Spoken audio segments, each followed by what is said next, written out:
en épocas de eso, siempre son bienvenidos, ¿no? Bueno, la idea de hoy es hablar un poco de dolor abdominal y puntualmente de abdomen agudo. Yo sé que ya en esta instancia han pasado por injuria, por defensa, ya han cursado las dos materias y han tenido bastante práctica en función de eso, o por lo menos la práctica que les puede dar el año. La idea de esta clase es por ahí repasar algunas cuestiones muy generales y algunos síndromes que son de importancia, que sí o sí, como alumnos de tercer año, tienen que tener por lo menos sabido, leído y entendido para arrancar cuarto, o por lo menos para enfrentarse a lo que es el abdomen agudo, y después, obviamente, a lo largo de los años van a ir trabajando. Les pido que lo que necesiten me vayan preguntando, me van parando, o lo vamos hablando al final. No hay ningún tipo de problema. La idea que es algo más tranquilo, y ya obviamente con la idea de un repaso prefinal, ¿no? Ya tiene que tener por así, ese nivel, no tan teórico básico como por ahí cuando arrancábamos con injurias, defensa. Bueno, creo que ya se está compartiendo, así que voy a ir arrancando de a poquito. Listo. ¿Ven todos? Sí, se ve. ¿Ya? Sí. Listo. Ahí me quedo en principio. Ahí estamos. Perfecto. Bueno, arranco. Algunos temas que vamos a hablar ahora en esta clase, un poquito de dolor abdominal, algunas cuestiones generales del abordaje del tópico, obviamente.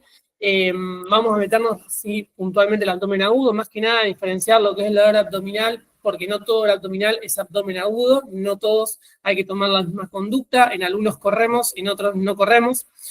En otros llamamos al terapista, en otros llamamos al cirujano, y en función de eso vamos a ir viendo cómo evaluamos el paciente en general, y obviamente algunas conclusiones que siempre son importantes, porque quiera o no, el abdomen agudo junto con otras patologías son súper comunes en las guardias, y desde la típica y benigna y simple diarrea hasta gran abdomen agudo hemorrágico con una conducta quirúrgica que termina con un abdomen abierto y contenido en terapia intensiva, son cuestiones que están expuestos en distintos niveles, entonces es importante el abdomen abdominal. Hay algunas patologías que por ahí, por su frecuencia, la verdad que por ahí podemos debatir la importancia o no. Pero bueno, el dolor abdominal sí o sí es importante, sí o sí hay que saber manejarlo, y hay que agarrarse a algunas cuestiones que marcan la diferencia entre una cosa y la otra. El que actúa o no actúa, pacientes vive, se muere, o en ese gris que no sabemos para dónde vamos, pero siempre hay que saber de alguna manera cómo hacerlo. Bueno, en líneas generales, el dolor abdominal, como ya estamos a esta altura, esta clase fue preparada para ya cuando recién arrancábamos injuria / defensa, pero bueno, siempre volver al concepto del dolor como esa sensación desde el punto de vista subjetivo, este componente que puede variar con el paciente desde el punto de vista de la parte psicológica, hasta lo que puede percibir, hasta cómo lo puede entender, o hasta alguna patología justamente que nos cruce un poco el tema del dolor. No es el mismo un paciente pediátrico que un joven, que un adulto mayor, no es lo mismo un paciente que tenga una patología neurológica, o un paciente diabético con un paciente que no tenga ninguna patología, ¿sí? Entonces, ahí ya algunas cuestiones siempre del dolor nos va a ir variando. Así que también esto es importante tener en cuenta, la subjetividad con la cual nos viene el síntoma. Y a su vez también, ¿no?, pensar que yo a veces me voy a enfrentar con pacientes en los cuales es mucho más fácil encontrar el dolor abdominal, y en otros por ahí tenga que preguntar más, o inclusive con la anamnesis me sea un poco más difícil de saber si realmente el paciente tiene un dolor abdominal. Por ejemplo, tal es el caso de un paciente con el abdomen de un paciente pediátrico, un paciente joven y un adulto mayor. Obviamente que el paciente joven tal vez sí voy a buscar y encontrar un vientre en tabla, y tal vez el paciente adulto mayor con las alteraciones del envejecimiento propias de la misma, tal vez yo no encuentro un abdomen de tipo de defensa. Entonces, también es importante poder encontrar ese dolor en el paciente que tenemos adelante. Siempre recuerden eso. Nosotros no estudiamos enfermedades, estudiamos pacientes que padecen enfermedades, que es totalmente distinto, ¿sí? De ahí que esto de cada situación hay que saber individualizarla, más allá de que estemos frente a muchas veces muchos síndromes coronarios, muchos síndromes abdominales, muchos síndromes respiratorios. Cada paciente es un caso diferente. Bueno, Línea general de dolor abdominal, a esta altura ya sabemos que hay 3 grandes grupos: el dolor visceral, el dolor somático y el dolor referido. Cada uno hace referencia a un tipo y a una estructura hacia donde está, es el punto de partida de este tipo de dolor. Recuerden siempre que el dolor visceral habla de este dolor de la víscera, el somático más que nada en la pared y el peritoneo, y el referido es aquella que está relacionada con un lugar, o sea, se expresa en un lugar que no necesariamente es el lugar de origen de este dolor, ¿sí?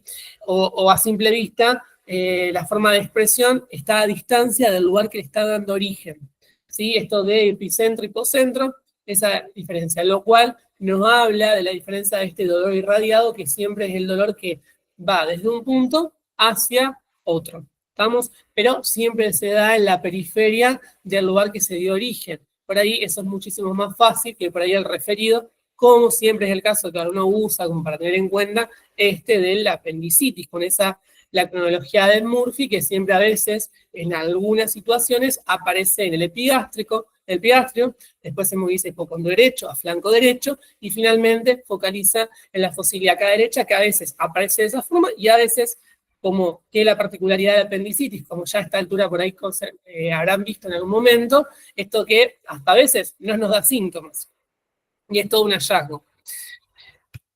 Bueno, algunas diferenciaciones importantes: las causas, las viscerales, tienen que ver con justamente la víscera. Entonces, ¿qué causas nos pueden llevar a un dolor abdominal de tipo visceral? Aumento de la presión, distensión de la cápsula, procesos inflamatorios o isquemia aguda. En cambio, un proceso somático, un dolor somático, ya te está hablando del componente del peritoneo, más que nada parietal, zonas del retroperitoneo o alguna capa de la pared abdominal, ¿sí? A veces uno y otro, ahora lo vamos a ver más que nada en lo que es la clínica, el dolor somático es bien localizado, es bien agudo, es bien pulsante, el paciente fácilmente lo marca, lo denomina, ¿sí? Esto a veces, por ejemplo, yo justamente ayer tuve un paciente con un politraumatismo, con un dolor en la región bien costal, lumbar, que no cedía. Obviamente que en un contexto de politraumatismo también hay que descartar un compromiso de columna, de fractura, ¿no?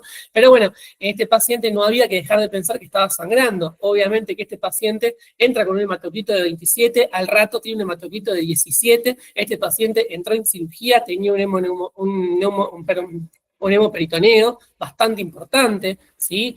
Entonces, ojo al piojo, a tener en cuenta estos cuadros que hacen, y es realmente como se presentan los pacientes. Por otro lado, el visceral es mucho más localizado, es más difuso. A veces el mismo paciente te marca dónde le decís, dónde le duele, y te dice todo acá, todo en la panza, o inclusive siempre en el mesogastrio, y como que te marca con la mano por dónde va. Eso es literalmente real, es como la mano en el pecho en el infarto. Bueno, esa mano del dolor abdominal difuso suele suceder. Y algo que también es importante a la hora de diferenciarlo son los síntomas vegetativos parasimpáticos o simpáticos con los cuales se acompañan estos tipos de dolores, ¿no? Fíjense, yo lo dejo acá marcado, pero se lo vamos explicando. El dolor intenso, bueno, obviamente lo hace cuando se produce este dolor abdominal, no necesariamente en contexto de un abdomen agudo, pero sí cuando tiene por ahí un componente más de piel, de músculo o de hueso, comúnmente se suele relacionar con un dolor más de pinta somática. Por ende, al ser somático, estimula la vía simpática, ¿no? Sí, como mnemotecnia, yo siempre me acuerdo, SS, somático, simpático. Entonces, ¿qué produce la estimulación? La taquicardia, la hipertensión, la midriasis, obviamente el aumento del cortisol y la hiperglicemia de estos pacientes. En cambio, los que tienen este compromiso por ahí más visceral, tienen estimulación de la vía parasimpática. A ella nos vamos al opuesto, a la bradicardia, a la hipotensión, a la sudoración, a las náuseas, los vómitos, e inclusive, obviamente, los síncopes que se pueden acompañar en estos pacientes. Esto es importante más que nada porque a veces ustedes no siempre van a contar con una tomografía o una ecografía, y lo que más se suele contar es la placa radiográfica, pero por lo menos tener en cuenta qué paciente tengo adelante, ¿sí? Y en función de la clínica. Ahora que van a empezar a cursar cuarto y quinto, hay una frase que usamos los que hacemos clínica, se llama: la clínica es soberana, sin duda alguna. A veces el 90% lo hacemos preguntando al paciente, haciendo un buen examen físico y sin duda alguna estudiando. ¿Estamos? Después por ahí sí le vamos a sumar los métodos complementarios, que la placa, que la tomografía, que la ecografía, pero la clínica siempre le va a terminar ganando a muchas de esas cosas. obviamente, y tenemos como en la medicina siempre hay algún que otro gris, que no es todo, pero suele haber grises, pero bueno, la clínica siempre es soberana. Bueno, causas de dolor abdominal en líneas generales, obviamente los que vengan de la causa del abdomen, recuerden siempre todos los órganos, y en función de los órganos, piensan las patologías que pueden desarrollar estos tipos de dolor. Hay causas que producen a nivel extraabdominal, que tienen la repercusión a nivel del abdomen, obviamente, tal es el caso del ejemplo del paciente con dolor de pecho, infarto de cara inferior, con su compromiso diafragmático, y de allí que se transmita al abdomen. A veces hay pacientes que tienen solamente esa única motivo de consulta, una epigastralgia, y termina teniendo un dolor de pecho de tipo síndrome coronario, o causas como pueden ser lesiones de la columna o inclusive los genitales, que también pueden tener algún tipo de repercusión. Las causas metabólicas, ya causas exógenas o causas endógenas, tal es el caso de ya a esta altura cuando estudiaron diabetes tipo 1, la diabetes autoinmune contra los islotes de Langerhans. Una de las formas de presentación es el dolor abdominal, ¿no? Sí, esta cuando no puede con o sin cetoacidosis diabética, obviamente que es una de las formas también de presentación, pero bueno, el dolor abdominal junto con las polidipsia, polifagia, poliuria, pérdida de peso, pérdida de la fuerza, puede acompañar este dolor abdominal, que a veces es una de las formas de presentación de estos cuadros metabólicos, en estos casos de la cetoacidosis. O las causas neurogénicas, ya sea puntualmente de algún órgano o cuestiones funcionales neurológicas que también a veces nos pueden simular.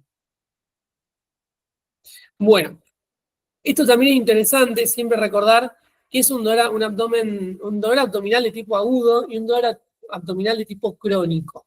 De ahí que no hay que pensar que el dolor abdominal agudo, no necesariamente es un abdomen agudo, ¿no?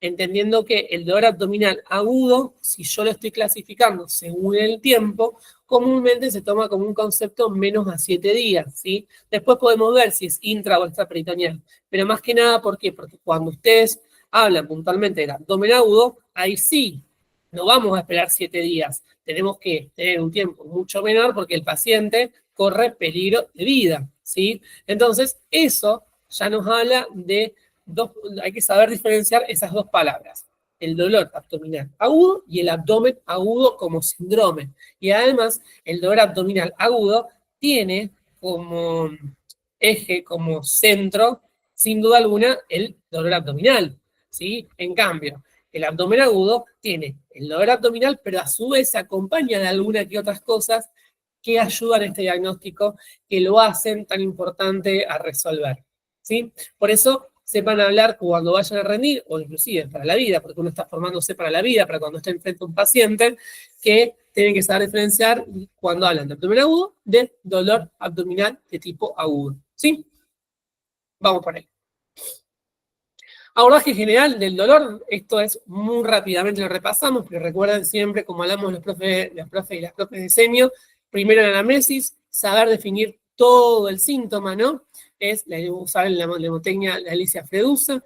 Esto lo va a seguir a lo largo y ancho de toda su vida, algunos más, algunos menos, porque algunos van a hacer una especialidad o no, depende de lo que deseen hacer, donde puedan ver pacientes con dolores abdominales y tales otros no hagan especialidades, pero bueno, la verdad que no hagan especialidades que tengan que ver con este tipo de cuadros, pero bueno, la verdad que siempre van a estar expuestos y esta mnemotecnia los va a remil servir tanto para estar frente a un paciente como para hacer lo que es la segunda parte, que es la discusión del dolor abdominal, Es decir, ¿qué tipo de dolor abdominal tengo adelante?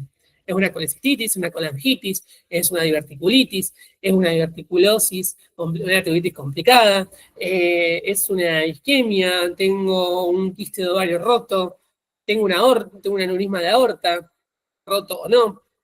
Entonces es importante. Después, eso. Entonces la Alicia Fredusa es una muy buena arma que tenemos todos nosotros a la hora de enfrentar a un paciente con dolor abdominal. El examen físico no voy a detallar, pero siempre recuerden, inspección, ocultación, palpación, percusión. Siempre cuando vayan a rendir, recuerden por qué hacemos la ocultación previa a la palpación o a la percusión, eso no nos altera. Recuerden siempre las maniobras que se utilizan para cada uno, los tiempos, las causas, los distintos elementos o parámetros de normalidad, ¿sí? O sea, lo fisiológico que solemos encontrar, y lo patológico, obviamente, es la alteración de lo anteriormente mencionado. Si saben lo normal, comúnmente les sea más fácil encontrar lo que es patológico. Obviamente que ya hay que rendir defensa, hay que entrelazarlo con las patologías que van estudiando. Bueno, topografía abdominal, ya sabemos muy bien que se divide en 9 cuadrantes, es verdad, también hay una clasificación en 4 cuadrantes, pero bueno, por regla general, por una cuestión de cómo se habla, por una cuestión de ser más fácil al ordenar y al dividir los órganos, es sin duda alguna la clasificación de los 9 cuadrantes la más fácil. Bueno, recuerden los 9, el epigastrio, los hipocondrios, los flancos, el hipogastrio, las fosas y el mesogastrio. De ahí que es importante recordar qué órganos forman o se distribuyen en cada uno de los cuadrantes. De ahí las patologías que van a tener que pensar y van a tener que diferenciar a la hora de ver un paciente. Y fíjense en esta última, que es a modo muy resumido de los distintos síndromes o patologías que se pueden presentar según el cuadrante en el cual ustedes tengan enfrente. Obviamente que también eso depende de los otros factores, ¿no? ¿Sí? La edad, el sexo, el género, cómo se perciba, hay un montón de cosas, o sea, los hábitos, obviamente, y si va acompañado de algún otro síntoma o signo que nos puede ayudar para definir qué tipo de dolor abdominal tenga este paciente, ¿sí? Pero bueno, fíjense que inclusive hay algunas enfermedades que pueden aparecer en más de un cuadrante, entonces también eso nos puede producir algún tipo de complejidad a la hora de enfrentarlos. Pero bueno, siempre en estas situaciones lo importante es saber ordenarse, hacer una buena anamnesis y después vamos viendo qué cosas más pedimos. El abdomen agudo, hasta acá, dolor abdominal, me parece que ya has hablado, como buena introducción, no lo pueden dejar de olvidarse, sí, pero bueno, ahora sí entramos en el abdomen agudo, que era por ahí el tema que nos convocaba hoy. El abdomen agudo... Profe, perdón. Sí. No se ve la diapositiva, quedó en características. Ahí sí cambió. Ahí. Sí, está en la diapo de dolor intenso. Sí, no, sí se ve. Yo veo tranquila. Abdomen agudo. ¿No se ve? Sí, Sí, se ve. Se ve re bien desde acá. Se ve listo. re bien. Bueno. Está en la página 3 de abdomen agudo. Se ve re bien. Claro. ¿Sigo entonces? Sí, ahí está. ¿Listo? Sí, ¿Seguimos? Bueno, ahora sí nos metemos en abdomen agudo, como el tema de, que nos decía, a ver, les vuelvo a decir, muchos de ustedes van a ser guardias, algunos más, otros menos, algunos les van a gustar, algunos no les va a gustar, pero bueno, el abdomen agudo lamentablemente siempre está la gastritis, siempre está la diarrea, siempre está el cólico biliar complicado, siempre está la pancreatitis, o en algunas situaciones les va a aparecer el abdomen agudo perforado, el traumático, etc. Pero bueno, la idea es que por lo menos tengan en cuenta que este tema se lo tienen que saber. Este tema hay que saberlo como sea, ¿sí?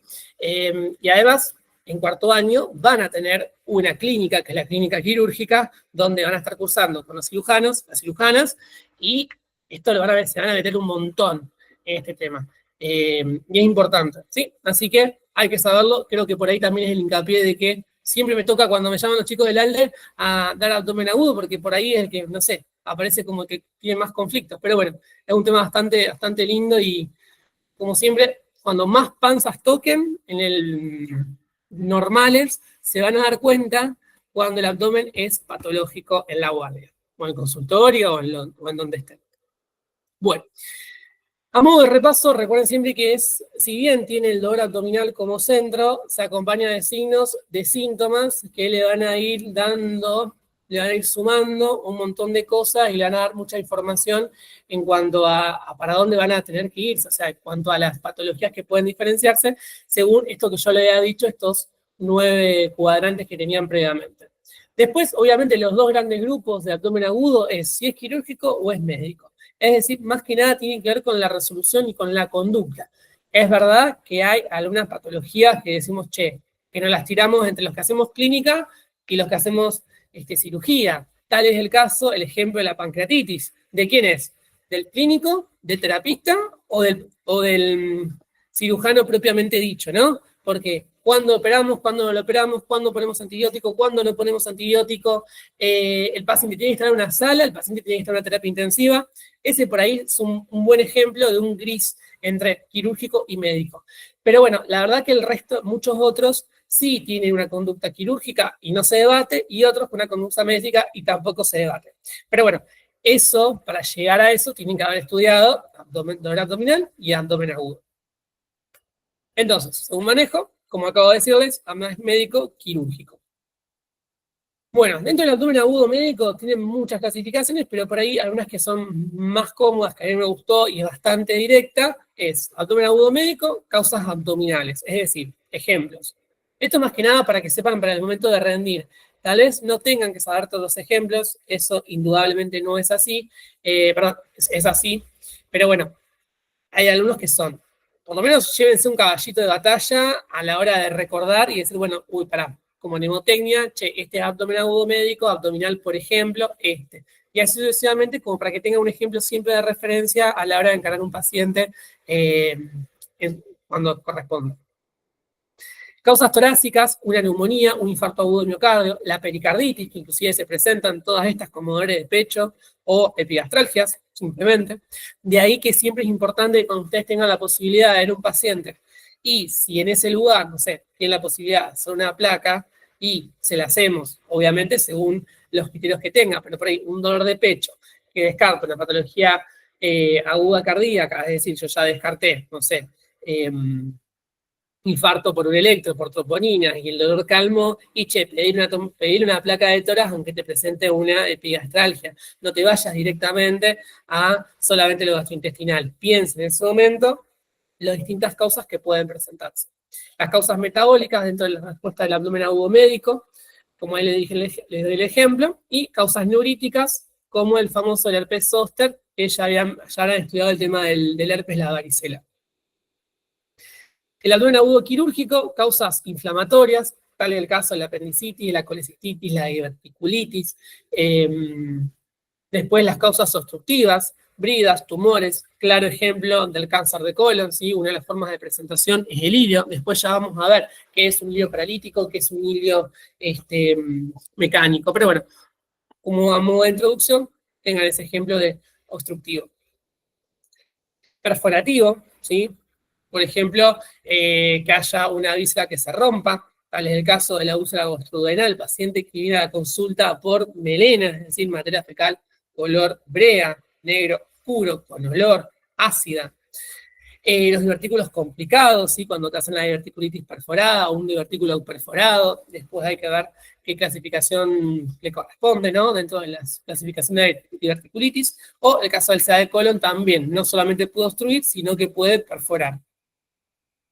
Causas hemorrágicas, el embarazo ectópico complicado, bueno, es un ejemplo también, no sé, o cualquier causa que tenga el sangrado, una diverticulitis complicada, también se puede presentar como hemorragia digestiva baja, ¿no? Pero bueno, van viendo ejemplos. Y la última, las causas vasculares, como el caso de la obstrucción de la arteria mesentérica, que también tiene que venir el cirujano porque es una complicación, puede haber isquemia, y la isquemia da necrosis, y sucesivamente la pérdida del intestino afectado o del territorio afectado, ¿sí? Entonces, estos son los ejemplos que tenemos que recordar del abdomen agudo médico y el abdomen agudo quirúrgico. Estas son las clasificaciones que en líneas generales se les pueden presentar los pacientes. A veces, como yo les vuelvo a decir, como en medicina a veces hay grises, tengan en un mismo paciente la confluencia de un componente obstructivo, perforativo o hasta hemorrágico, perforativo y hemorrágico, ¿sí? O algún componente, no sé, inflamatorio y hemorrágico. No se cierren solamente con que sea uno, ¿sí? A veces las patologías, como yo le dije, el diverticulitis sí les puede dar un proceso bien perforativo porque perfora hacia la cavidad, pero también se puede presentar como hemorragia, sin duda alguna. Es más, tengo pacientes con eso, ¿eh? Entonces, por ahí, si bien ahora, tal vez como yo le decía la clase pasada, en tercero, tal vez tercero o cuarto, estudiamos un poco muy cuadrado, porque no tenemos la experiencia de ver pacientes todo el tiempo, pero bueno, la idea es que como docentes y como los ayudantes de cátedra también les demos esa visión de lo que es el afuera un poquito hasta que ustedes también estén en nuestro lugar. Entonces, si bien estudian de una forma, no se olviden de que a veces en la clínica, en la práctica, en el día a día, se pueden presentar algunas combinaciones de estos agudos. E inclusive, a veces el abdomen empieza como un abdomen más médico y después se termina por X causa haciéndose más quirúrgico. También suele suceder, ¿sí? Un dolor del divertículo, siguiendo este ejemplo, puedo tener una paciente ya sabe que tiene divertículos, que si come tal cosa o lo que fuese, le puede producir un dolor abdominal. 3 doritos después, se complica y eso se perfora y te hace el abdomen agudo quirúrgico. Vamos, ejemplos.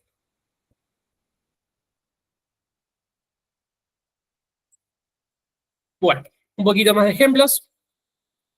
Y ahora sí, ahora la idea es repasar algunos diagnósticos importantes, siempre en dirección cefalocaudal y de algunas cuestiones que por ahí son interesantes. Por ahí, esta parte, en algunas presentaciones hay comentado el tratamiento claramente eso a ustedes no les sirve, no es tarea de ahora, pero sí el resto de algunos síndromes importantes. Bueno, reflujo gastroesofágico, ¿cuántas veces en defensa, perdón, injuria, hablamos de acidosis, pirosis y epigastralgia? Sí. Es una causa, es un diagnóstico, ¿no? Que es muy común. ¿Cuántos pacientes tienen el esomeprazol, los inhibidores de la bomba de protones, porque ya saben que tienen reflujo gastroesofágico? Que bueno, después podemos debatir ese tema de la polimedicación con el esomeprazol, pero no es el caso. Bueno, en líneas generales, es la pérdida del gradiente de presión entre el esfínter esofágico inferior del estómago. Recordando allá, injuria, había uno de los esfínteres era anatómicamente y otro era fisiológico. Justamente el esfínter esofágico inferior pierde esa tensión normal, la cual disminuye y puede producir un reflujo hacia arriba puntualmente. Algunos síntomas o las causas que puede estimular, obviamente, la falta del vaciado, el aumento de la presión gástrica o factores posicionales. Es más, dentro de por ahí las conductas que se suelen tomar o por ahí las medidas que se le agregan a estos pacientes es levantar un poquito la cama, ponerte una almohada en el respaldar, justamente por esa cuestión posicional, disminuir ese reflujo. No está mal recordarlo, como para el día de mañana tengan en cuenta. ¿Qué clínica tienen estos pacientes? Regurgitación, pirosis, ¿sí? Esa sensación de ardor. A veces ese reflujo, como tiene ese líquido bastante ácido, puede producir un poco de tos, inclusive faringitis, laringitis y hasta neumonía. No se olviden que algunos pacientes pueden tener lo que se llama la neumonía broncoaspirativa, ¿sí? Que es una complicación de justamente de esto, de lo que es el contenido gastrointestinal al contenido de vía aérea, ¿estamos? Que eso tiene que considerar siempre en un paciente que por ahí esté internado, que no tenga buen reflejo deglutorio, no tenga el reflejo nauseoso, y les haga un febril internado y bueno, o pacientes en terapia intensiva que también, ¿no? Están en la posición de que no tienen esta particularidad. Entonces también hay que tener en cuenta estas cuestiones. El dolor torácico, que puede pasar, y el esófago de Barrett como esta metaplasia adaptativa que se produce en la porción inferior del esófago, o salvo que vaya en ascenso, justamente por la exposición del esófago a la cantidad del ácido gástrico. Eso produce una metaplasia, se adapta y forma el esófago de Barrett como un estadio que no necesariamente tiene que ser neoplásico a futuro. Pero bueno, es una metaplasia, se transforma. Eso no hace falta. Bueno, otra de las causas que también tenemos que recordar en defensa es la enfermedad úlceropéptica. Las úlceras, como esa lesión que se produce con pérdida de membrana basal de una superficie, ¿no? Que pueden ser duodenales o gástricas, según su ubicación. Obviamente las más comunes suelen ser las duodenales, 95%, y por ahí las gástricas o están a nivel del antro, ¿sí? O bien cerca del píloro. La causa que siempre tienen que tener en cuenta, el Helicobacter pylori, de ahí que hay que estudiarlas. A estos pacientes, cuando vayan a conocer las anamnesis, siempre tienen que preguntar la exposición a los AINES, ¿sí? El ibuprofeno, diclofenac, que son por ahí los más comunes, o en algunos casos el ketorolac, por ahí son los que más suelen nombrar. También están el heterocoxib y todos esos. Pero bueno, son preguntas que nacen de la anamnesis, ¿no? El tabaquismo, con este compromiso vascular que produce.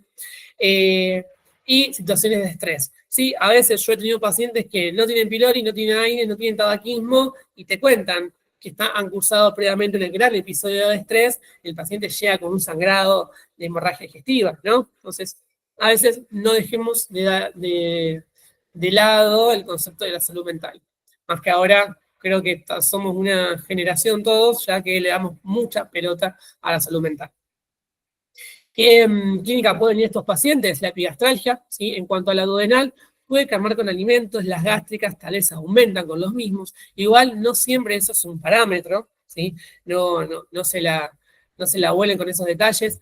Pueden aparecer, sí, es verdad, pero no siempre. Y a veces se puede acompañar con náuseas, vómitos e inclusive con episodios de diarrea. Obviamente, salvo que la úlcera tenga su complicación, ¿no? Su perforación, su hemorragia, que a veces va a agregar otra clínica junto con esta. Bueno, puede hacer la hemorragia, la perforación o inclusive puede hacer la estenosis justamente en ese proceso de curación. O sea, lo que hace, se va para el otro lado, se cierra por demás y hace la estenosis que hay que también tenerla en cuenta, ¿no? Bueno, diagnóstico, bueno, eso no viene al caso y seguimos con las complicaciones. La primera, la hemorragia digestiva, sin duda alguna. La hemorragia digestiva alta y baja.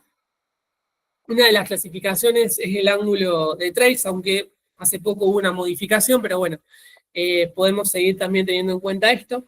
¿Sí? Por encima del ángulo de Trace tenemos la hemorragia digestiva alta, por debajo tenemos la hemorragia digestiva baja.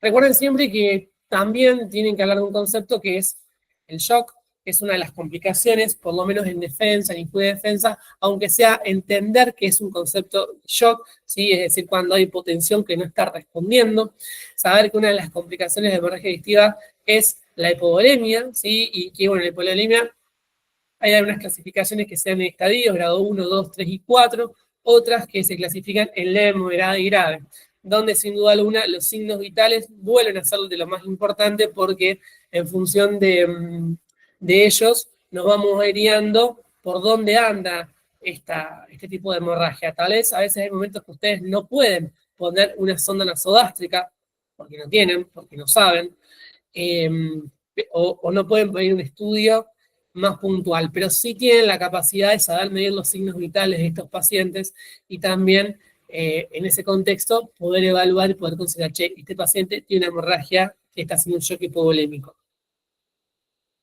Bueno, eso por ahí es importante del diagnóstico, que ustedes es una práctica que también saben, además del dolor abdominal, estos pacientes que sospechan de hemorragias digestivas bajas, obviamente si ustedes no corroboraron que tenga un tipo de hemorragia, hay pacientes que le vienen a la guardia o al consultorio donde ustedes los estén atendiendo con doctor o doctora, o como considera percibirse, tuve materia fecal oscura, ¿sí? Y la verdad que a veces no te traen la foto, ¿sí? Es verdad, hay pacientes que tienen la particularidad de sacar foto y mostrártelo, pero otras situaciones, o bueno, si uno está internado, lo puede llegar a observar, pero si no, sin duda alguna, hay que recordar además el abdomen, saber tocar un abdomen, realizar el tacto rectal, porque también es una de las formas que nosotros los médicos tenemos para corroborar si el paciente tiene o no tiene sangrado, ¿no? Eso es importante, y otro de los elementos que se tienen que recordar, que es el TIL test, que es una de las pruebas que comúnmente hacemos más que nada para saber si estas hemorragias pueden tener algún tipo de repercusión clínica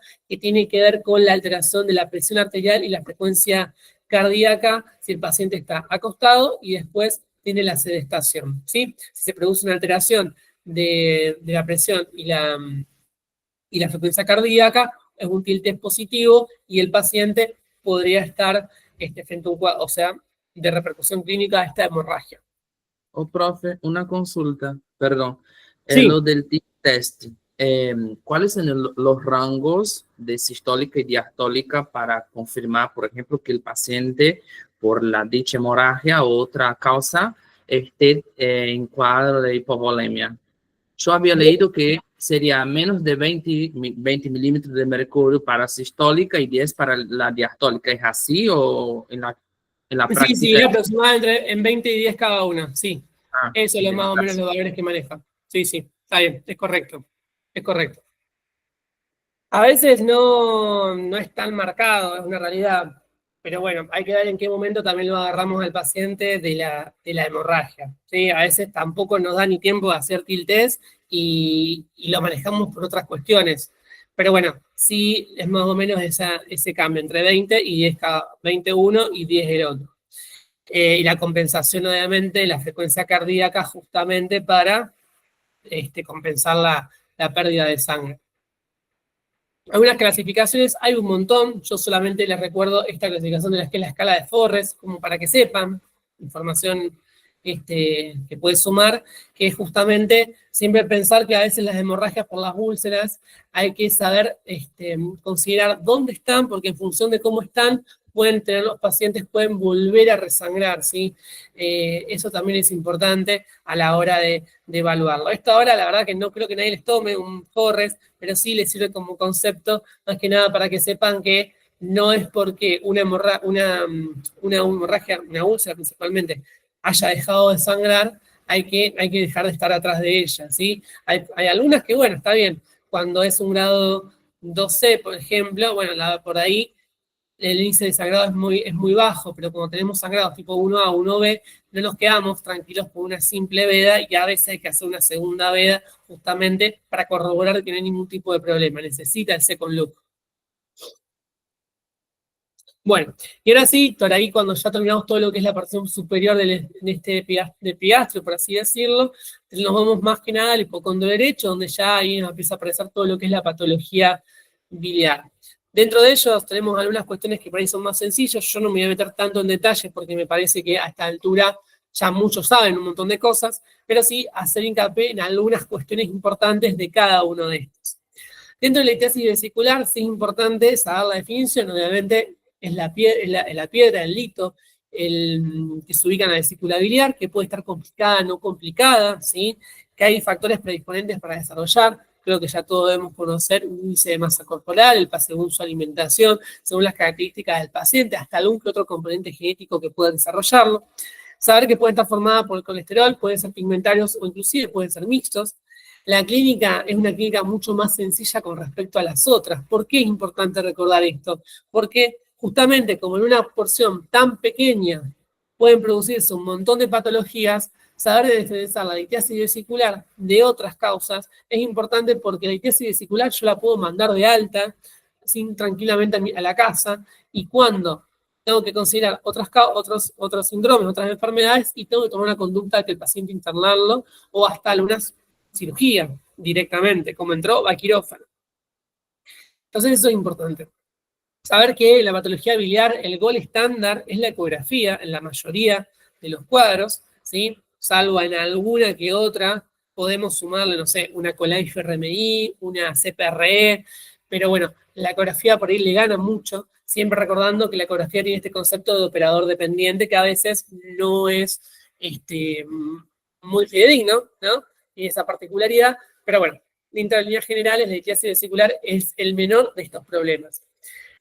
Puede acompañar el signo de Murphy, es decir, el signo ecográfico, que es la colocación del ecógrafo sobre la región de la vesícula y que eso pueda producir dolor, y a veces el tratamiento puede ser médico-quirúrgico. Eso no les importa. La litiasis coledociana, es decir, que el lito se pasó para el colédoco, que puede ser primaria, es decir, puede ser del mismo, ¿sí? Puede ser secundaria, o sea, que vino de la vesícula, puede ser residual, es decir, que se haya quedado después de una colecistectomía, ya sea laparoscópica o convencional, o se formó de nuevo, es aquella que después de mucho tiempo retirada, e inclusive hasta en algunos casos después de la cirugía, cuando no se constata nada, se forma otro, ¿sí? La clínica ya arranca con la ictericia, cólicos, puede evolucionar a colangitis, hay que tenerla en cuenta, o inclusive si se clava también en la zona de la polla de Vater, pensarlo como una pancreatitis.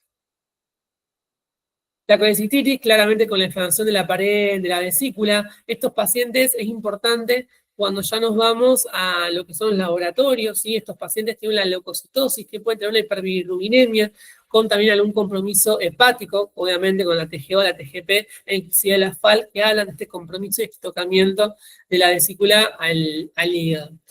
Dentro de la colecistitis es importante recordar los tamaños, recordar que el grosor de la pared esté en más de 3 milímetros, es positivo para colecistitis. Algunas estudiaturas le hacen el corte en 4, pero bueno, es aceptable que entre 3 o 4 es el punto de corte.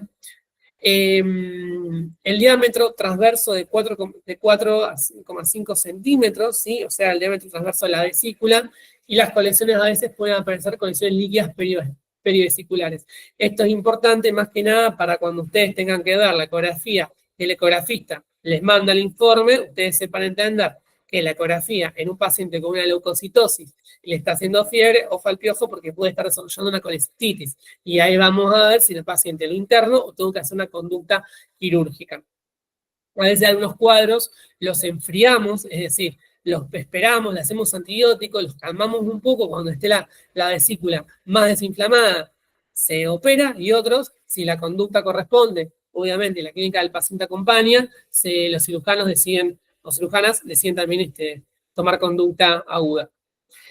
La colangitis, ¿sí? Recuerden la infección bacteriana de los conductos biliares, ya ahí nos vamos a la triada de Charcot, ¿sí? Con esta cuadro abdominal, la ictericia, la fiebre, o que tenga una repercusión hemodinámica como la taquipnea, la taquicardia, la repercusión, el cuadro confusional que puede producir como ya la pentada de Reynolds. También la ecografía de la cabeza y aparecen los leucocitos importantemente aumentados con un aumento de la TG y la TGP, las bilirrubinas y la FAL por su compromiso hepático, obviamente. A veces puede dar un poco de trombocitopenia, porque justamente el atocamiento hepático, y la hiperamilasemia, más que nada, si tiene algún compromiso de repercusión en cuanto a la salida de la amilasa del otro lado, del páncreas. Esto por un lado. ¿Qué tienen que recordar de lo que es la patología biliar? Sepan diferenciar un término del otro, ¿sí?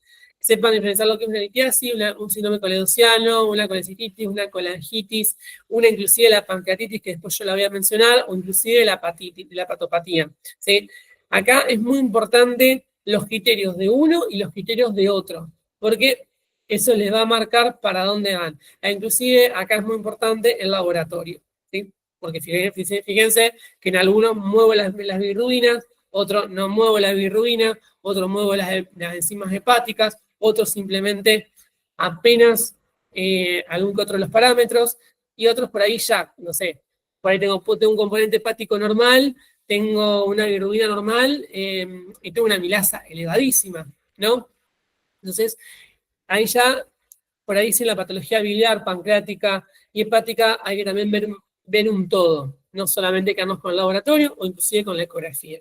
Y recuerden también, como dato importante, que la litiasis vesicular, si bien yo les dije que comúnmente es de lo más benigno de esas que yo mencioné, hay una posición que es a la cual hay que tenerle mucho ojo y estar atrás, que es cuando el lito se encuentra en bacinete, ¿sí? El lito en bacinete es el lito que se está por clavar o no se clava en el conducto, ¿sí? Es el que si eso hace un stop, obviamente retiene bilis y eso inflama la vesícula y me puede producir una colecistitis, ¿no? Entonces, también tener en cuenta que la posición de ese lito. Y obviamente no siempre lo mismo que yo tenga un lito, múltiples litos, o tenga barro biliar. Recuerden que el barro biliar no necesariamente evoluciona a la litiasis, ¿no?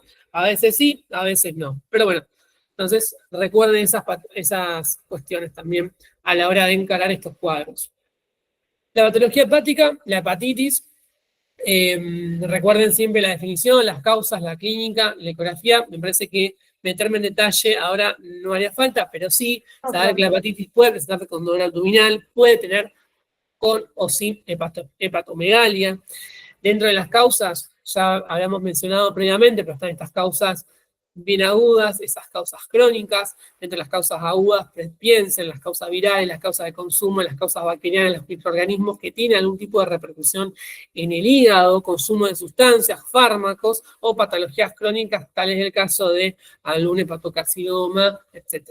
¿Sí? La clínica por ahí, la hepatitis, cuando arranca, a veces suele ser un poco más solapada, ¿sí? Hasta que después genera el tipo de repercusión clínica importante, salvo, bueno, dejamos por un lado, y ahí aparte, cuando lo estudien, es todo lo que es la patopatía autoinmune, que no vino al caso, pero bueno, recuerden que a veces también es importante ver la hepatitis. No piensen que siempre los cuadros son tan floridos. Uno de los casos es la hepatitis. La ictericia, que ya lo vimos en la clase pasada, nada más, recuerden siempre estas cuestiones, la definición, las causas, cómo la clasificamos, la importancia del laboratorio, la importancia de la ecografía, cómo diferenciar la fisiológica y la no fisiológica, la comprensión, la repercusión del carníctero en los pacientes pediátricos, el diagnóstico puntualmente, y si algún a mencionar el tema del tratamiento, más que nada esto de lo que habíamos mencionado, de lo que siempre hablan de los profes, por ahí esto de la luminoterapia, es decir, por qué importante la radiación UV, exponernos a eso, o bueno, como su otro límite, la exsanguinotransfusión. Pero bueno, eso por ahí yo lo mencioné en la clase anterior, así que son 2 o 3 palabritas que lo pueden ver en grabado. Los chicos del ALDE lo filmaron, lo fueron grabando acá desde la pantalla. Bueno, cirrosis, también un gran síndrome a estudiar, porque los pacientes mayores o adultos mayores suelen presentarse con este tipo de cirrosis. Recuerden siempre que la hepatitis, la estatosis, la hepatitis y la cirrosis, como todo ese proceso evolutivo, sepan que la cirrosis es esta fase última de una serie de eventos que sucedieron previamente. Tal vez estos pacientes ya hayan tenido antecedente de una hepatitis o un antecedente de una estatosis, como para saber, y a veces también tienen todo un perfil según sus factores de riesgo, según su fenotipo, con los cuales se pueden presentar estos cuadros. Pero bueno, puntualmente saben que ya es una fase más irreversible, donde hay una alteración difusa del parénquima hepático. ¿Qué forma se puede presentar la cirrosis? Puede ser compensada, es decir, la verdad que no, el paciente no tiene mucha clínica, ¿sí? La oligosintomática tiene apenas algún que otro síntoma, y la descompensada ya cuando el paciente tiene alguna de sus grandes complicaciones de las múltiples que tiene la cirrosis. Pero bueno, por ahí eso es sepan. El compensado es por el paciente, la otra vez me han preguntado, el compensado es el paciente que la verdad no sabe que tiene cirrosis y por X causa se hace un estudio, no sé, una ecografía, y se hace el hallazgo de la cirrosis. La oligosintomática tiene algo, laboratorio, un signo, un síntoma que habla de la cirrosis. Y ya la descompensada es cuando muestra todo el abanico de signos y síntomas con los cuales viene la cirrosis. Eso que ustedes ya saben, desde la hemorragia, desde la cabeza de medusa, desde la citis, la nasarca, los AES, los síndromes ascíticos edematosos a punto de partida de la patología hepática. Fabri, ¿te puedo hacer una pregunta? Sí, decime. ¿El paciente puede desarrollar cirrosis a cualquier edad? Porque yo tenía notado que generalmente después de los 50 años, pero ¿puede ser antes? Puede ser antes, sí. Porque está la cirrosis, como por ejemplo relacionada con el alcohol, la viral o alguna otra causa, pero comúnmente, como bien pusiste, mayor en los adultos. Pero bueno, hay alguna que otro suelto ahí, algunas patologías, o sea, hay que buscar las patologías que presentan cirrosis en pacientes más jóvenes, pero sí existen. Sí. Eso es importante. Pero bueno, en la mayoría de los casos, como tiene un gran antecedente, que es el consumo de alcohol, pero está la cirrosis no alcohólica, y ahí cuando ya nos metemos la cirrosis alcohólica, aparecen un montón de causas que no necesariamente aparecen en el paciente mayor de 50 años. Bueno, el laboratorio, sin duda alguna, hay que pedirlo.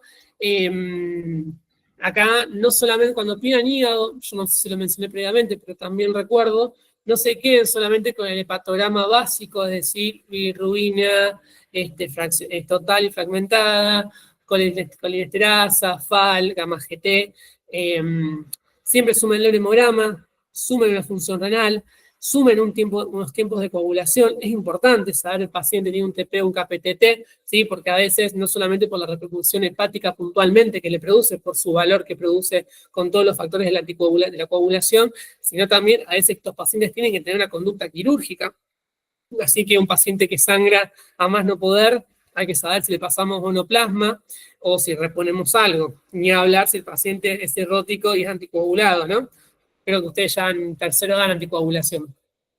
Es importante.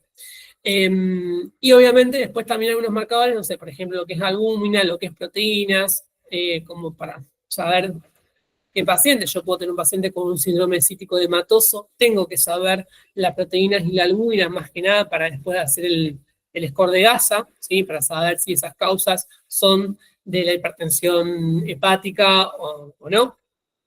Sí, también eso es importante. Entonces, por ahí el laboratorio no se centra solamente en todo, justo acá, en las cosas que yo dije, sino que también en las que yo acabo de mencionar, agregando a las que acabo de leer del Power. Bueno, en la cirrosis, importante la eco, la TAC, el RMI y el caso de que sea necesaria una biopsia.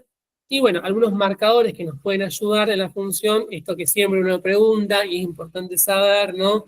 ¿Para qué sirve la TGO? ¿Para qué sirve la TGP? Por ahí el número, sí, el número, acordárselo de memoria es difícil, ¿sí? Porque más que nada ustedes no lo ven todos los días, pero bueno, lo importante también es la interpretación de lo que nos quieren decir los números, ¿sí? Porque al fin y al cabo el laboratorio es un elemento complementario. Lo importante es el proceso y el análisis que ustedes hacen en función de lo que tienen adelante. Porque la verdad que yo saber reconocer una TGO o una TGP alta, sí, la podemos reconocer cualquiera, todo lo podemos reconocer.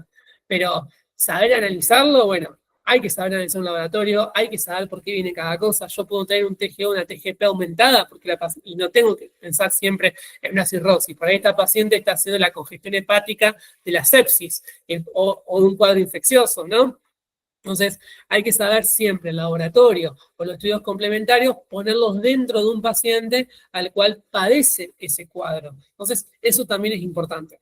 Más ahora que van a empezar a estudiar clínica, y la clínica les va a abrir la cabeza de una forma increíble. A los que les guste. A los que no, bueno, la van a tener que pasar, sin duda.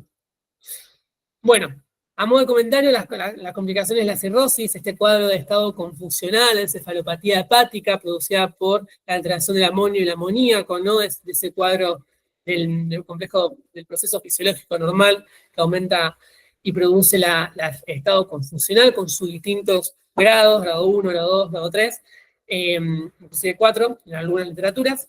Pero bueno, también saber que puede tener el paciente encefalopático, obviamente cuadros muy avanzados, ¿no? No cualquiera es una encefalopatía hepática.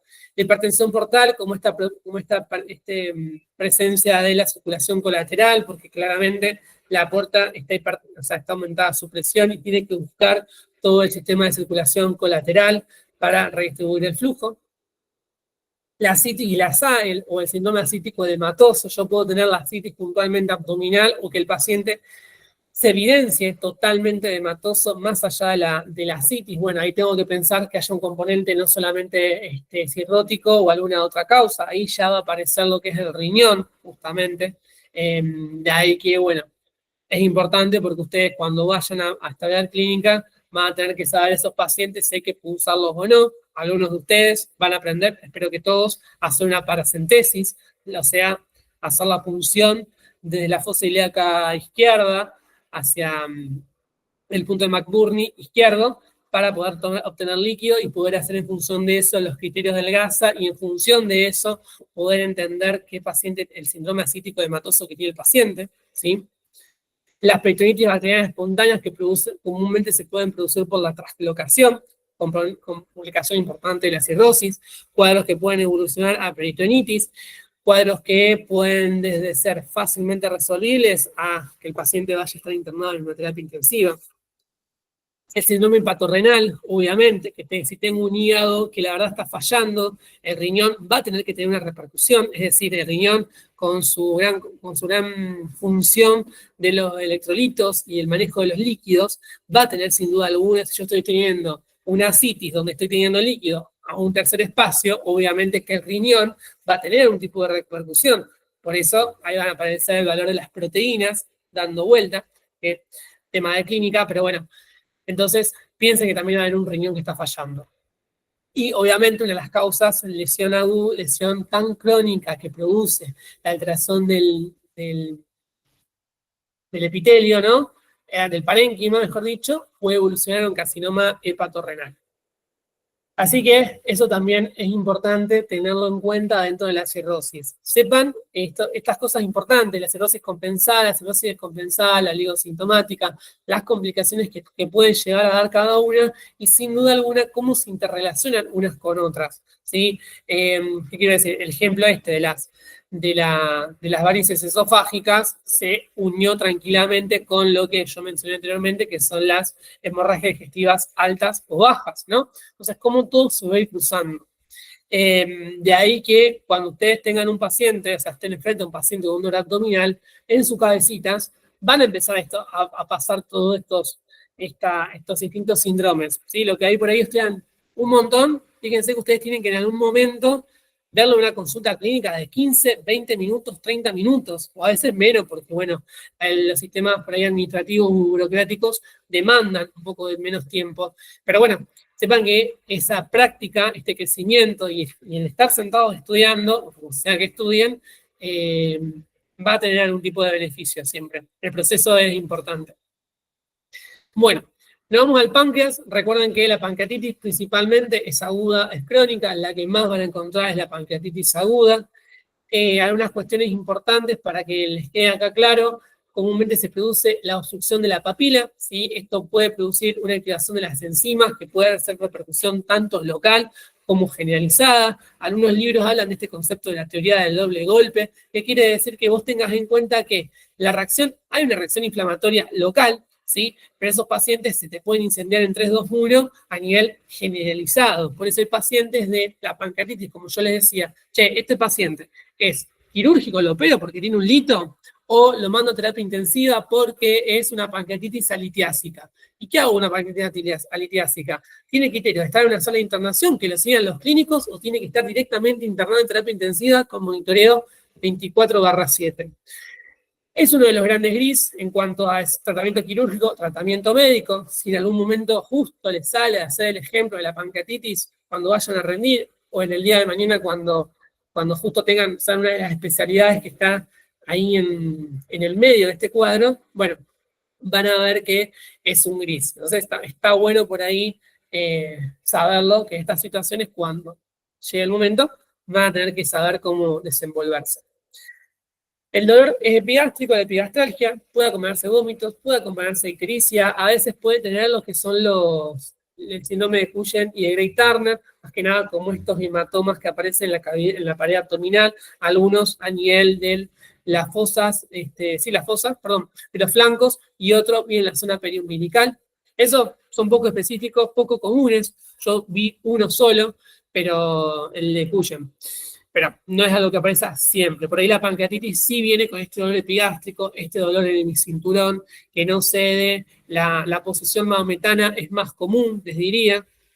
Esto de que el paciente tiene que sentarse, colocarse sobre sus rodillas, por así decirlo, o en dirección hacia sus rodillas, porque esa compresión ayuda a mejorar el dolor de la pancreatitis. Laboratorio de leucocitosis, obviamente de acá yo destaco que está el aumento de la trigliceridemia como una de las causas de la pancreatitis no alcohólica necesariamente. Recuerden la importancia de la amilasa y la lipasa. Nosotros tenemos por ahí mucha referencia con respecto a la amilasa por una cuestión también económica, es más barata que la lipasa, pero por ahí la lipasa pancreática es más específica, es más propia. Pero bueno, la lipasa es más cara, entonces solemos usar la amilasa como un parámetro de la pancreatitis. La ecografía apunto ahí gol estándar, por lo que hay que hacer, obviamente que a la ecografía le va a seguir la tomografía, ¿no? También. Y esto, a modo de comentario, fíjense que esto se llaman criterios de Ransom, se lo doy en este ejemplo porque son pacientes que yo al ingreso tengo que evaluar una cosa y a las 48 horas tengo que evaluar otras 6 cosas. Esto es más que nada, nadie les va a tomar esto, pero sí para que sepan que la pancreatitis no hay que dejarla de estar atento. Es una patología que hay que prestarle bastante atención, hay que estarle atrás, porque el paciente, como les dije, de un simple dolor se les puede incendiar en 3, 2, 1 y el paciente está en terapia intensiva, se le hizo una necrosis o los quistes pancreáticos, que a veces evolucionan de las pancreatitis y hay que tomar conducta, ¿sí? Entonces, eso es lo que yo les quiero dejar, que la pancreatitis es algo que hay que estar atrás, que hay que prestar atención porque puede ser una urgencia inclusive, ¿sí? Entonces, no se relajen diciendo, es una simple obstrucción, la estudio como si nada. Pero ¿por qué es importante eso?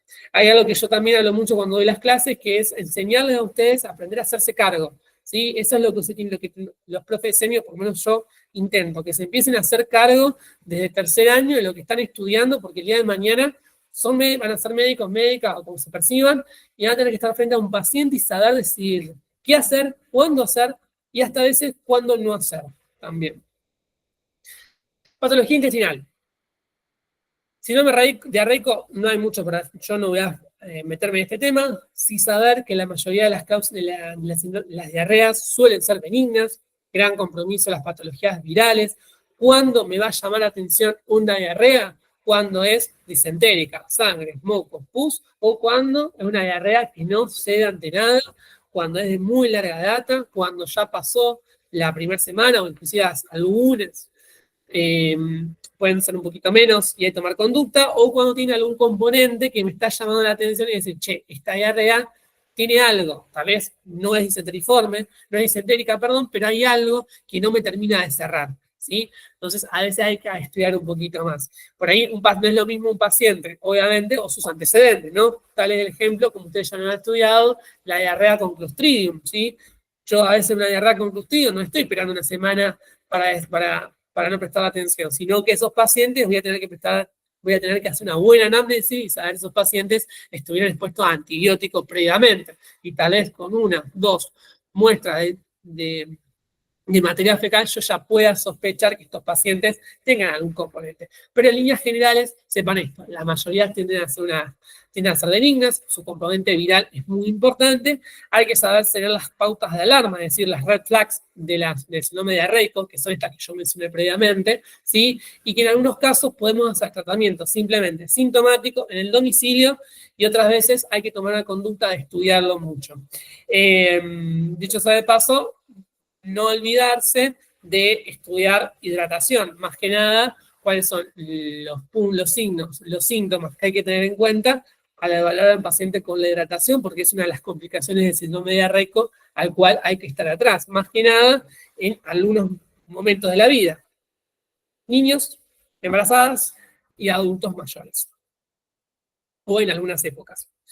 Patologías malabsortivas, siempre recordar que estas patologías, tal es el caso de la enfermedad celíaca, un ejemplo, o las patologías no absorbedoras de proteínas, o alergia a proteína de leche de vaca, que tiene esta causa de la distensión abdominal, la desnutrición, la debilidad, la pérdida de peso, ¿sí? E inclusive, bueno, algunas pueden tener sangrado, como es la enfermedad celíaca, cuando se complica, o cuando debuta, o cuando hace las complicaciones agudas de la enfermedad celíaca, como un ejemplo que puedan tener. Pero bueno, la distensión abdominal, la plenitud gástrica, la pérdida de peso, y estos cuadros, la debilidad, ¿no? Obviamente, a veces pueden acompañar estas enfermedades malabsortivas.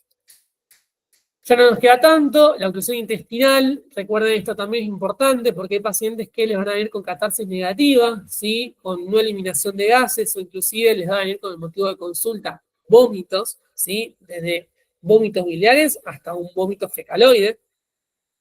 Y es importante porque hay que saber manejarlo, ¿no? O a veces constatarlo o inclusive en algunas situaciones tomar una conducta quirúrgica. De ahí que los dos grandes grupos de oclusión intestinal son las causas mecánicas y las causas funcionales, ¿sí? Si es orgánica o si es de motilidad. Más que nada saber si hay una causa que está obstruyendo el paso o hay un componente neurológico nervioso que está produciendo la oclusión intestinal. Está el caso, por ejemplo, de las gastroparesias, la paresia que se produce en el paciente diabético, o causas mecánicas, yo tengo un tumor de colon que el paciente está haciendo una distensión abdominal. Es más, la otra vez tuvimos también un paciente con un megacolon enorme, que tenía todos esos ruidos metálicos que vos decís, vos lo leís en los libros y decís, ¿cuándo voy a ver un sonido metálico? Bueno, me tocó tener en la sala un paciente que tenía un ilio con un abdomen súper distendido, alto megacolon tenía, Chagas negativo, por las dudas, que tenía justamente un ilio y se escuchaba todo eso, y la causa era más neurológica que realmente orgánica. Obviamente siguió en estudio por consultorio porque por eso resolvió, era algo que el paciente tenía crónico. Pero bueno, puede pasar. Signos importantes que ya vieron: el rayo, espira de moneda, el grano de café como la complicación del vólvulo. Y dentro de las patologías colónicas, tengo que destacar el cáncer de colon, ¿sí? Como uno de los elementos que hay que saber hacer el screening entre los 40, 50 años y 75 años. Hay que hacerse la videocolonoscopía, algunos un poco antes, más que nada los antecedentes, es decir, si tenés familiares de primer grado, de segundo grado, con cáncer de colon, o si los familiares se han presentado ya con alguna patología colónica previa. Tal es el caso, síndrome de Lynch, poliposis adenomatosa familiar, es decir, ya que hay un antecedente en la familia de estos cuadros que pueden evolucionar un cáncer de colon, y por ahí se empieza a estudiar desde muchos más jóvenes a estos pacientes. Y también es importante la clínica de uno y de otro. Por ahí el colon derecho, como un poco más ancho, más distendido que el colon izquierdo, no le da tanto la obstrucción, la que puede haber, pero no suele ser esa, sino que por ahí, inclusive, lo más importante es la anemia. Por eso, si ya estudiaron anemias, cuando hacen el estudio de la anemia, uno de los primeros pasos es al paciente pedirle una veda o junto con la videocolono, ¿no? Justamente en este contexto de estudiar, porque después de que ustedes corroboraron que el paciente tiene una anemia, obviamente tienen que ver qué tipo de anemia. La primera que siempre se tiene que descartar en un estudio de anemia es la anemia ferropénica. Obviamente también van a tener que ver los índices, ¿no? La hemoglobina y el volumen corpuscular medio, y el RDW. Y en función de eso, ven, justamente el cáncer de colon derecho, como es una hemorragia, tiende a formar una anemia microcítica hipocrómica. Por eso después, cuando la estudian, le piden la veda y la colonoscopía, y si es cáncer de colon, les va a decir o que se palpa, que se objeta una obstrucción, una masa ocupante de espacio, o inclusive les puede hablar de estenosis, ¿sí? Que progresa hasta tal punto, porque el resto no puede progresar.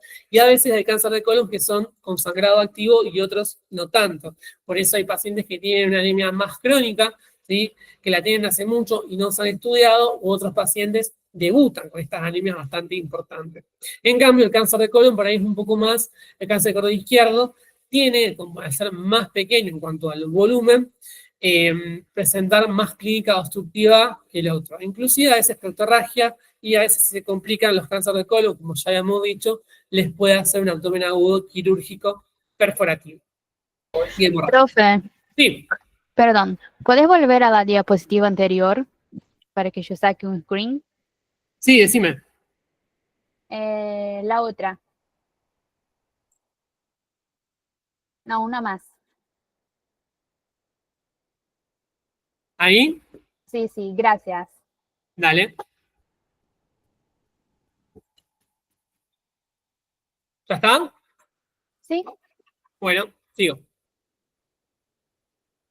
Bueno, la apendicitis aguda, fácil, el lito que obstruye el apéndice, ¿sí? A veces es muy fácil notarlo, a veces no es tan fácil, tiene que ver más que nada con algunas posiciones, no es lo mismo el apéndice en su ubicación habitual que cuando la encuentran en el apéndice retrocecal, ¿sí?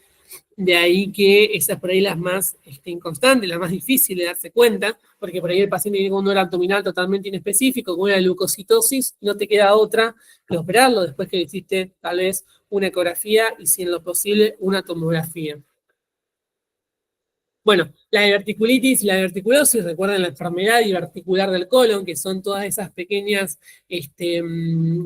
alteraciones de la pared de la mucosa intestinal, como por así decirlo, pozos, muy brutalmente para que le recuerde el concepto, donde se puede producir acúmulo de elementos que producen inflamación de la mucosa intestinal y que producen la diverticulitis, ¿sí? Cuando es tan sintomática.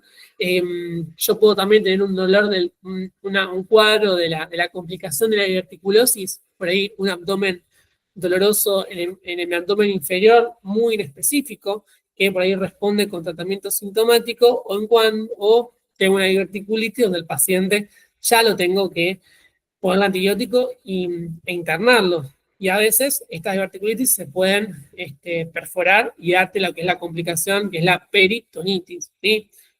Más o menos según el tipo de diverticulitis que tiene. Si tienen que ser diverticulitis, hay una clasificación que se llama la clasificación de Inchay, ¿sí? con HINCEEY, creo que es así se escribe, que divide a las complicaciones de articulitis grado 1, 2, 3, 4, según si forma el absceso o si hace la peritonitis fecal, que es la última de grado 4, la más complicada. Bueno, esos son los grandes síntomas que por ahí, como básicos, se tienen que saber, tienen que recordar. ¿Hay más? Sin duda alguna hay más. Después, bueno, acá yo no lo coloqué, pero también es importante por lo menos tener en cuenta lo que es el aneurisma de aorta, ¿sí? Como un componente vascular que puede también generar un dolor abdominal, ¿sí?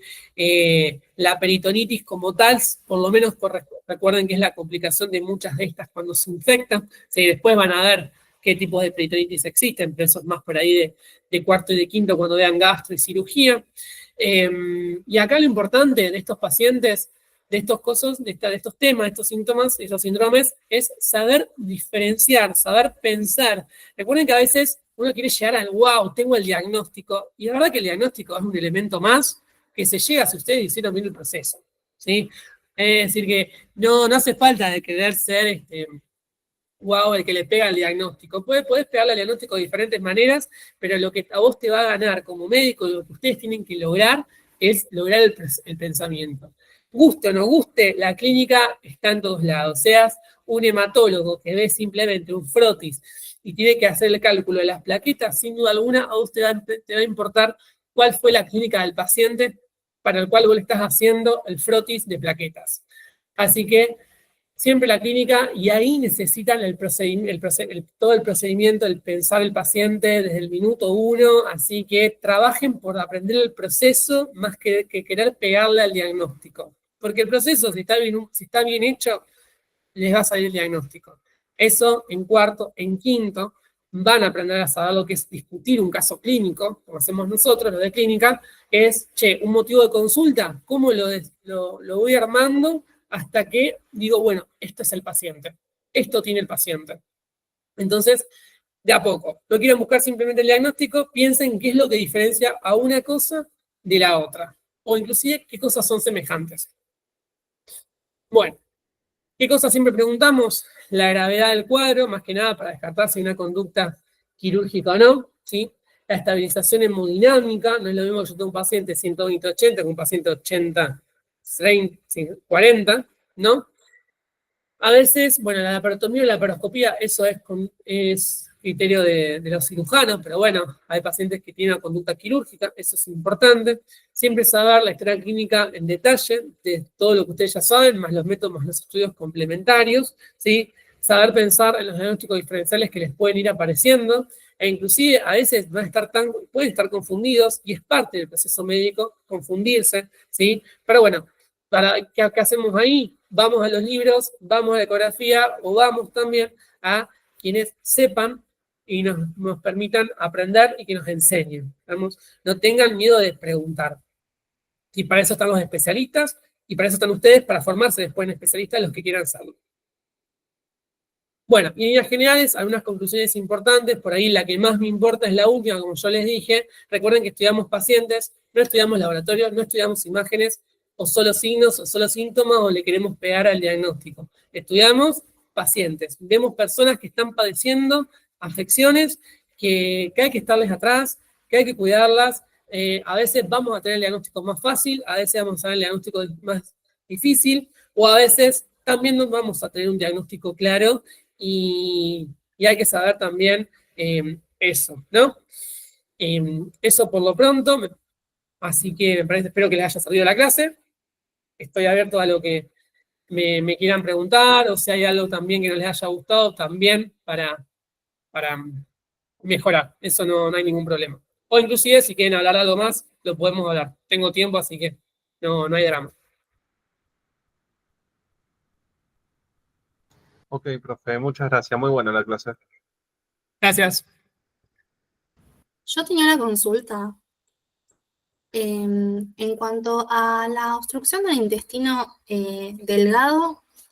derecho e izquierdo, tenía entendido que cuando la obstrucción es derecha, los fluidos hidroaéreos podrían estar tanto disminuidos como ausentes, mientras si es izquierda, estarían aumentados. ¿Eso es así o no?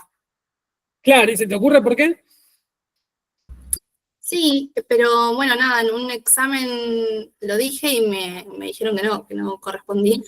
Así que quería consultar si... Ah, te dijeron que no, listo, y por ahí viene eso. A ver, no siempre suele suceder por ahí. Yo no sé si me mandaría a decir automáticamente están abolidos de un otro lado. Yo podría pensar que están disminuidos, porque no hay... Entiendo que para el que no la agarró es porque sí, está obviamente obstruido el derecho y claramente no hay nada que vaya a ser izquierdo o más que ausencia diría que está disminuido. Yo lo pensaría como disminución, no me iría a decir que están abolidos. Pero bueno, también hay que depender del cuadro del paciente y en función de cuánto está con ese cuadro obstructivo. Yo a mí en lo personal, cada clínica, poner un sí o un no me cuesta. ¿Por qué? Porque los pacientes son muy diferentes. Entonces, como que me cuesta decirte es blanco o es negro, porque el paciente se puede presentar en mucha diferencia. Pero yo no me iría a decir es uno o es otro. Yo podría decir que si sea una obstrucción derecha, puede llegar a haber una disminución en la alteración de los ruidos izquierdos. Pero la verdad, no me la jugaría con eso, iría más que nada si es una cuestión de exámenes, porque se entiende que la situación de examen es una situación especial y particular.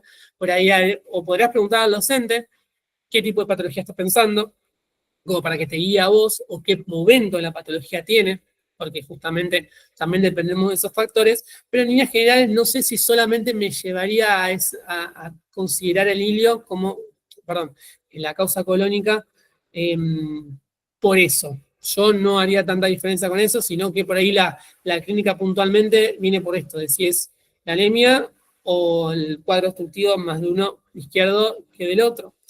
Yo no me jugaría a decir que plenamente siempre va a pasar eso. ¿Puede pasar? Sí, pero no me jugaría a decir que suele suceder en 100% en todos los casos que yo tengo un hilo derecho, que el izquierdo no se escuche.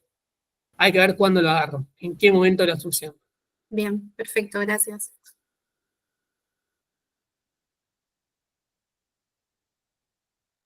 ¿Nadie más? Profe, Sí, discúlpame, tengo una pregunta. En la encefalopatía por cirrosis, ¿los síntomas y signos son reversibles? depende del estadio. Depende del estadio. Depende del estadio, sí. Hay algunos tratamientos, cuando está en estadio 1 o 2, por ahí se agarras rápido con el antibiótico, con el lactulón, etcétera, que es toda la clínica que se suele hacer, podés mejorarlo. Si tenés ya grados 3, 4, y hay un componente de una cirrosis, allá te están hablando de que la cirrosis está muy avanzada y no sea su único síntoma la encefalopatía. Tal vez ya un grado 3, 4, el paciente está casi sedado, casi en coma, te diría. Seguramente si está en ese estadio, no solamente lo va a hacer irreversible la encefalopatía, ya va a tener otros cuadros que también van a acompañar la irreversibilidad. Pero grados 1, grados 2, por ahí lo podés mejorar tranquilamente con el tratamiento correspondiente. Sí, sí, sí. Listo, profe, gracias. ¿Algo más? Profesor, Sí. leí una pregunta en un examen que hicieron. El profe preguntó cuál es el hilo más peligroso, si es el mecánico o el paralítico. O sea, yo para mí los ambos hay riesgo, Qué pero pregunta polémica.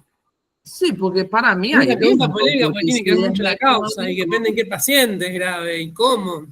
claro, yo no sabía, yo le diría que ambos hay riesgo, pero no, O sea, riesgo tienen ambos porque es una patología, sin duda alguna, se altera de la normalidad. Habría que ver, desconozco en qué contexto lo preguntó, viste que a veces uno nos llegan claro, las preguntas que la dijo otro y no sabemos en qué contexto lo preguntó.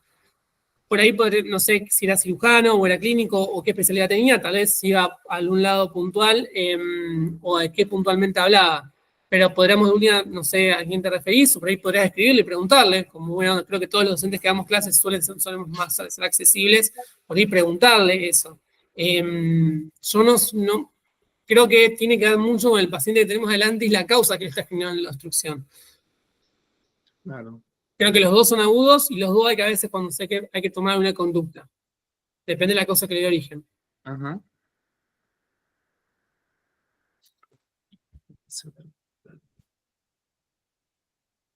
¿Alguien más?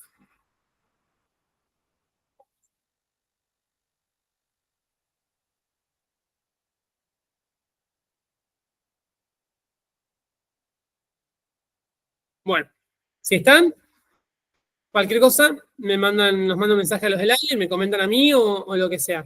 ¿Sí? Dale, gracias. Estamos, bueno, gracias a toda la clase y cualquier comentario para mejorar, me avisan. Nos vemos. Buenísimo, profe. Gracias. Chao, chicos.